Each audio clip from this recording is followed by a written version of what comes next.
In Module 5, we will explore our knowledge, skills, and attitudes related to cultural differences. We will examine social identities, cultural competence, and implicit bias. We will start this module with a pre-reflection. In this pre-reflection, we'll look at cultural differences in the media. We'll utilize the lens of social identity to determine if there's equity in media representation. Next, you'll watch 2 videos. These videos will outline unconscious bias and its lifelong impact.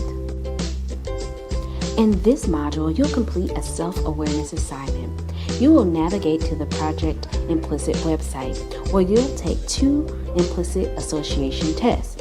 After that, you'll complete a written reflection.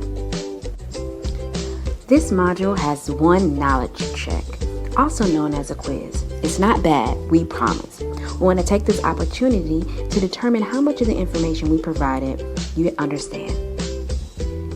And finally, in this module, you'll complete a mentoring scenario. In this scenario, you'll take into account the knowledge, skills, and attitudes related to cultural differences we have learned in this module.